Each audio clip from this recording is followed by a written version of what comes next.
Bonsoir à toutes et à tous. Et si nous arrêtions les constats alarmants, réchauffement climatique, ici on est depuis 1h30, je pense qu'on est bien concerné par le sujet, chômage et effectivement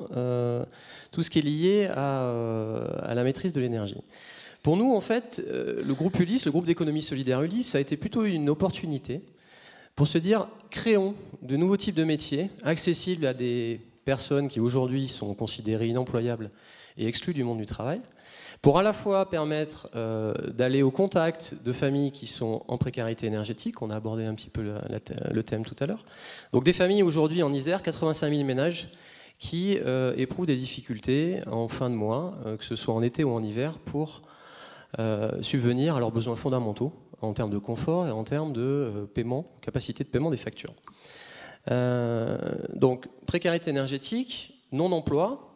On s'est dit, il y a 6 ans, on va créer une structure, donc Ulysse Énergie, qui porte un service qu'on appelle Solénie, qui permet d'accompagner chez eux, de manière tout à fait objective et non stigmatisante, des publics qui sont complètement loin de ces thématiques de l'ADEME, des messages classiques, hein, il fait 19 degrés dans les logements, couper l'eau quand on se lave les dents, donc on va beaucoup plus loin dans le diagnostic socio-technique des usages et de l'eau auprès des familles. Donc c'est des binômes de salariés en parcours d'insertion qui se déplacent dans les ménages à travers 2 visites à domicile pour lesquelles ils font l'état des lieux de manière encore une fois tout à fait neutre et objective des différents types de consommation et d'usage qu'on a tout un chacun chez soi, donc le chauffage, l'eau chaude sanitaire, la cuisson, l'eau froide et tout ce qui concerne l'électricité spécifique, donc tout ce qui peut fonctionner qu'avec l'électricité. Fort de ça, on arrive à remobiliser des ménages qui aujourd'hui sont complètement exclus de ces thématiques-là, qui sont plutôt connus des services sociaux, des services contentieux, des services recouvrement, des services gestion locative. Et donc ils s'adressent en fait à des institutions, à des entreprises qui sont des fournisseurs d'énergie, des collectivités locales, des bailleurs sociaux, des groupes de protection sociale, qui en fait payent eux-mêmes les conséquences de la précarité énergétique, puisque leur taux d'impayé augmente, leurs charges liées au contentieux au recouvrement explosent. Et aujourd'hui, on est simplement dans une logique curative, aujourd'hui, d'aider les gens à payer leurs factures. Donc nous, on s'est dit, profitons de l'opportunité d'un marché, la précarité énergétique, pour créer de l'emploi. Donc aujourd'hui, on a pu créer 15 emplois depuis 2010 sur Ulysse Énergie. Chaque année, donc c'est 6 personnes, 6 postes de conseillères, conseillers Solénie qui effectuent des visites au domicile des familles en précarité énergétique. Ces familles, l'année dernière, on en a accompagné plus de 220 sur le département de l'Isère.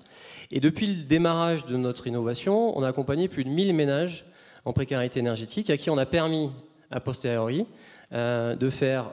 15% d'économie sur les postes énergétiques classiques et 30% supplémentaires par rapport aux postes eau froide et eau chaude sanitaire. Donc diagnostic énergétique sur les usages, donc pas du tout thermique, mais basé sur les usages et les consommations réelles des gens, éplucher les factures, donner des conseils, décomposer les factures par expliciter ce qu'est 1 kWh, ce qu'est 1 m3, etc. Et puis on constatait trop fréquemment qu'après notre seconde visite, on avait malgré tout des types de logements tout électriques dans lesquels il y avait, vous savez, les vieux grille-pains, c'est le nom classique qu'on donne aux vieux convecteurs, qui sont souvent équipés voilà, dans les logements de personnes en vulnérabilité. Et du coup, on a discuté de ça avec une entreprise classique en se disant est-ce que vous n'aurez pas des solutions innovantes à proposer pour d'autres types de radiateurs? Donc on a rencontré l'entreprise Verelec dans le cadre d'un pôle territorial de coopération économique, pôle Alpen, qu'on avait créé 1 an auparavant. Et on s'est dit, lui, développer une offre auprès des bailleurs sociaux pour effectivement, dans le cadre pour éviter des rénovations thermiques importantes, il proposait effectivement à des bailleurs sociaux une offre avec un produit brevet CNRS, donc c'est un super beau panneau rayonnant qui est du haut de gamme, donc dans le logement social, on ne comprenait pas trop l'intérêt, mais lui, il avait vraiment une affinité avec la thématique et le fait de redonner du confort aussi à des ménages qui ne sont pas forcément identifiés dans la cible de clientèle. Donc lui, il vendait aujourd'hui un beau matériel avec un système de régulation, par contre, qui était beaucoup trop compliqué, et il partait du principe que le fait de l'installer allait suffire à l'utilisateur. Sauf que dans toutes nos thématiques de smart grid ou autre, on oublie souvent que l'habitant, il doit être aussi smart. Mais que quand on est face à des publics qui ont énormément de difficultés sociétales, et financière, c'est compliqué. Donc, la valeur ajoutée a été décloisonner le monde dans lequel on est, nous, de l'économie sociale et solidaire, puisqu'on connaît les publics vulnérables, on sait les accompagner, et en plus, on remet des pairs en situation de prestation de services par rapport à ces publics-là. Et du coup, aujourd'hui, on a créé une offre combinée avec Verelec, qui est donc ce fabricant de radiateurs performants, qui est aussi en Isère, hein, puisque son usine est à Saint-Étienne-de-Saint-Joire. Donc c'est une production relativement simple et locale, pour laquelle aujourd'hui on a une offre commune. Donc le directeur de Verelec et moi-même, on prospecte auprès des bailleurs sociaux pour leur vendre une offre intégrée où on va pouvoir, dans des logements pour lesquels il n'y a pas de plan de programmation en termes thermiques lourds, on va pouvoir lui proposer une amélioration du système de chauffage, un type de régulation intelligent, tout ça explicité et accompagné, puisque c'est le maître mot, par des salariés qui sont eux-mêmes en situation d'insertion professionnelle, qui vont pouvoir de manière efficiente, non jugeante,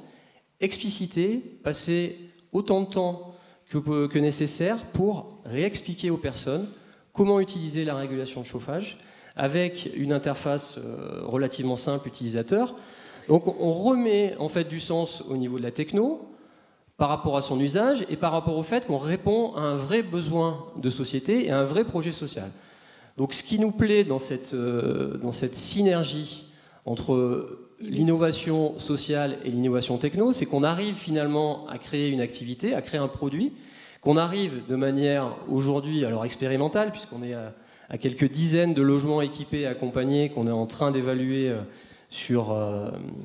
une durée d'hiver, donc on aura les premiers résultats de cet accompagnement global en début d'année prochaine. Mais en tout cas, on a réussi effectivement à casser des silos, et je pense que c'est intéressant, et pour nous c'est important, acteurs de l'économie sociale et solidaire, d'être à la CCI, pour montrer qu'on innove aussi dans des associations, puisque dans le groupe Ulysse, aujourd'hui on a 5 structures d'insertion par l'activité économique qui sont sous statut associatif. Donc le fait d'être sur un statut associatif, c'est d'avoir effectivement un conseil d'administration composé de bénévoles qui pilotent l'activité des structures. Mais on n'oublie pas, évidemment, le pilier économique qui fait qu'on doit développer une activité. Donc, on va s'arrêter là. Hein. Terminé. C'est déjà une belle histoire. ESS, économie. Je vous remercie pour votre attention. Merci.